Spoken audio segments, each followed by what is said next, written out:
Meu primeiro neto veio feliz, saudável e alegre. Porém, na pandemia, ele regrediu. Tivemos perdas próximas. Ele está em uma escola com colegas e muitos anos. Porém, ao retornarem, alguns saíram. Ele ganhou um irmão, aceitou tudo bem.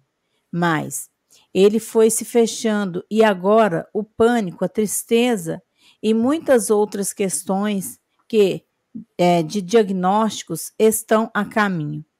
Minha dor é ele não querer mais vir e conversar, abraçar ou até na evangelização comigo. Dizem que devo dar um tempo. Meu medo é uma tentativa, porque fica sempre sozinho em casa, por horas. Se quiser, pode falar no Pinga Fogo.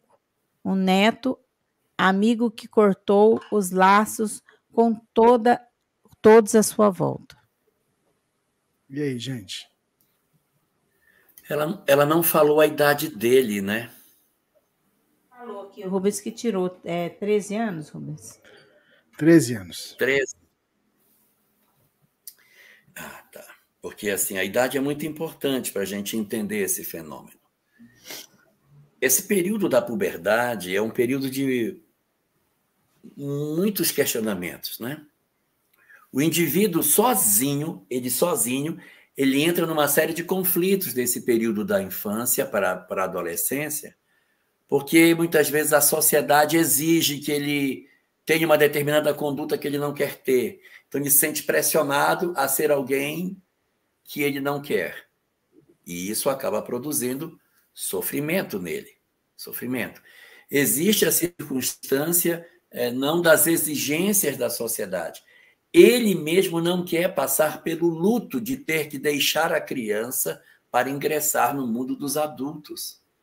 Existe um luto que a criatura experimenta nesse final da infância, início da adolescência, em que não pode, tá doido para brincar com isso, não pode usar esse tipo de roupa, não pode mais fazer esse tipo de brincadeira, e às vezes a gente é obrigado a abandonar um padrão de comportamento que a gente tem para assumir um outro, porque a sociedade entendeu que tem que ser dessa forma. E às vezes a gente sofre demais por conta disso. É muito sofrido para muitas pessoas ter que passar por essa transição. Pode ter acontecido, e você não sabe se aconteceu, alguma história íntima dele durante esse tempo, sabe? Ele pode ter sofrido um abuso, ele pode ter passado por alguma história que ele não fala para ninguém, e por isso está se fechando. Ele pode estar vivendo um conflito que ele não tem coragem de se abrir. Ele pode estar vivendo alguns conflitos da sua própria sexualidade, independente de ter sofrido alguma espécie de abuso. De repente, ele viveu uma experiência doméstica na relação do pai com a mãe que está fazendo ele sofrer demais. No período da pandemia, hiperconvivência, todo mundo trancado, agressões, violências, ele pode ter visto algum tipo de violência, algum tipo de agressão, e aí ele se retraiu e, consequentemente, não está conseguindo nem verbalizar o que ele está passando. Mas, evidentemente, tem alguma coisa acontecendo. Ninguém se tranca, ninguém se fecha, ninguém abandona a convivência, ninguém promove uma mudança tão significativa na vida sem uma causa objetiva. Se ele vinha dentro de um ritmo que você diz que era um ritmo dentro da faixa da normalidade, e ele agora está apresentando um comportamento diferenciado, tem que ter uma causa. A causa pode ser até mesmo um processo obsessivo que se instalou, mas é preciso atenção, viu? Porque do jeito que está sendo colocado, ele não vai ter instrumento íntimo para rever esse quadro. A tendência é que o quadro torne crônico. Ele está numa fase aguda ainda. Mas se ninguém cuidar, ele vai se habituar a dizer, não, eu sou assim mesmo. Eu sou fechado, eu não tenho amigos, eu vivo trancado, eu não falo com ninguém. E aí ele se habitua com essa forma de funcionamento, e aí depois, para resolver, fica muito mais difícil. Então, algo precisa ser feito nesse sentido. E aí valem aquelas discussões que a gente estava falando na primeira questão que foi apresentada. Evangelho no lar, oração, atendimento psicológico para a família e para ele. Alguém precisa abrir essa caixa e descobrir por que, meu Deus, está acontecendo isso com o seu neto. O que foi que houve? Para que a gente possa, de alguma maneira, tentar reverter o quadro, né? Porque ele sofre, tá? Ele não está bem. E outra coisa, né, Lara? Até Kardec, que não teve filhos, perguntou para os espíritos por que quando chega na adolescência as crianças mudam de caráter. Aí, por que isso acontece na adolescência? E os espíritos respondem que é porque ele retoma a natureza que ele tinha.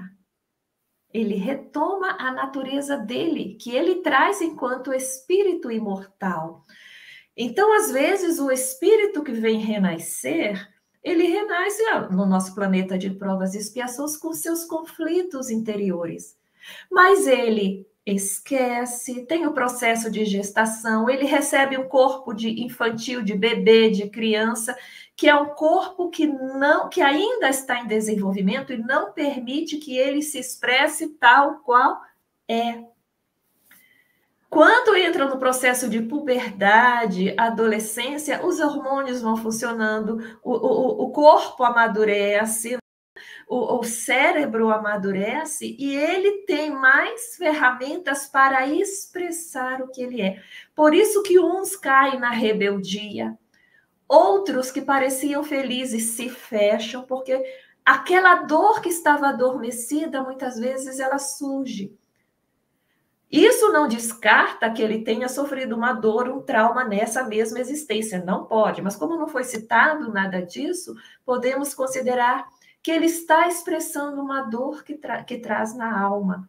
E que pode expressar isso através de uma depressão, que aí vem a síndrome do pânico e etc. E que, com razão, vocês estão investigando. E sim, tem que tratar com tratamento, acompanhamento, medicamento. Aí, todo o auxílio que uma casa espírita pode dar, a oração, o evangelho no lar. E compreender que essa alma ela está num processo de cura nessa encarnação. E quando nós estamos no processo de cura, nós temos que mostrar qual é a doença que a gente traz. Então, nós renascemos muitas vezes no planeta Terra também como se ele fosse um hospital. Aquela família, ela vem como sendo os enfermeiros do amor para acolher aquela alma que está no processo de cura, mas que é um processo relativamente longo e que vocês têm muito para fazer essa parte acolhendo, compreendendo também.